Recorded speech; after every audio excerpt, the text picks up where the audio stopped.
যে মানুষটা কখনো তুলি ধরতে জানে নাই, আজকে সেই মানুষটা হাজার হাজার শাড়ি আর্ট করছে।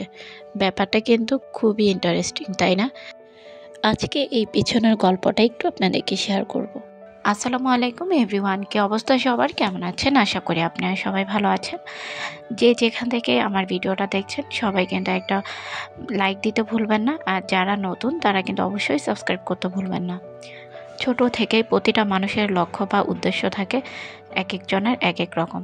সবারই মতো আমারও ছিল একটু ভিন্ন, কিন্তু যে মানুষটা কখনো আমি ছোট থেকে আর্ট করি নাই, আর্টের প্রতি আমার কখনো কোনো কিছু ছিল না, আজকে সেই মানুষটা হয়তো বা বড় হওয়ার পর আর্ট আমার জীবনে অনেক কিছু হয়ে গেছে। বিষয়টা একটু অন্যরকম। ছোট থেকে কখনো আমার আর্টের প্রতি কোনো আগ্রহ ছিল না। আমি কখনো ছোট থেকে আর্ট করতামও না।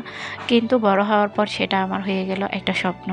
যখন থেকে আমি আস্তে আস্তে বড় হওয়া শুরু করি, তখন থেকে দেখা যাচ্ছে আমার বিভিন্ন কাজের প্রতি আমার আগ্রহটা একটু বেশি ছিল।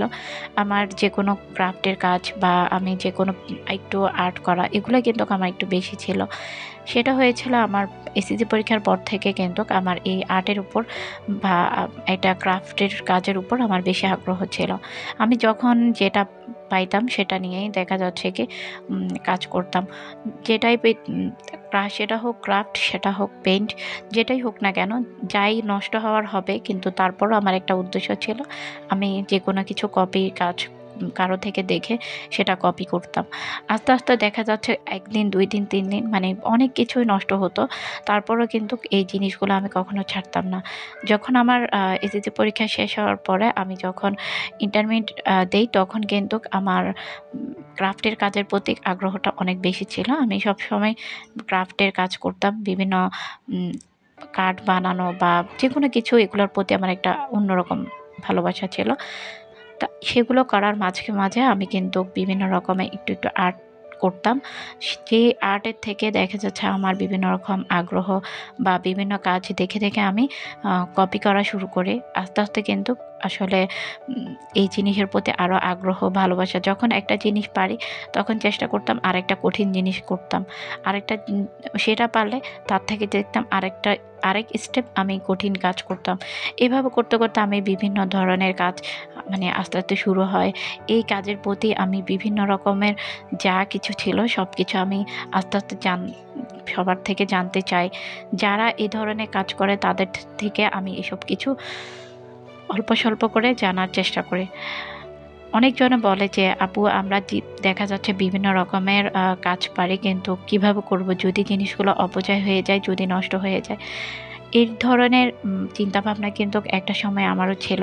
আমি এইসব ভয়ে কিন্তু কখনো যে আমি চুপ করে থাকতাম তা কিন্তু হতো না। আমার জিনিস নষ্ট হোক, যাই হোক, কিন্তু আমি একটা সময় এই কাজগুলো আস্তে আস্তে পারবো। আজকে হয়তো দেখা যাচ্ছে কি একটা সময় অনেক ক্রাফটের কাজ করতাম। বিভিন্ন কার্ডবোর্ড এগুলো বানাতাম। কিন্তু সেটাতে হয়তোবা আমার ভাগ্যটা আসে নাই। কিন্তু এই আর্টের উপর আমার আল্লাহ তাআলা হয়তো ভাগ্য পরিবর্তন করে দিয়েছে। আমি যখন থেকে দেখা যাচ্ছে কি এই ধরনের আস্তে আস্তে এসব কাজ শিখছি, তখন থেকে কিন্তু আমি টুকিটাকি রং, তারপর কাপড়, বিভিন্ন জায়গায় কিন্তু আমি আস্তে আস্তে এই জিনিসগুলো পেইন্ট করতাম। আস্তে আস্তে পেইন্ট করতে করতে দেখা যাচ্ছে কি বিভিন্ন কপি কাজ শুরু করতাম, যে কারো থেকে দেখে সেটা আমি কপি করা। এগুলো কিন্তু আস্তে আস্তে শুরু হয়ে গেছে। এরপর থেকে যখন বেশি কাজ করছি, তখন থেকে একটা চিন্তা ভাবনা করলাম যে একটা পেজ খোলা যাক। একটা পেজ খুলে আমি ওখানে সবসময় কাজের ছবি, ভিডিও এগুলো শেয়ার করব। এর পরবর্তীতে এগুলো দিতে দিতে একটা সময় দেখা যাচ্ছে কি আমার আস্তে আস্তে অর্ডার আসে। আমার ১ম অর্ডার এসেছিল আমি ৩ মাস পরে। আর সেই অর্ডার থেকে আমি ১ম ৳১২০০ ইনকাম করি।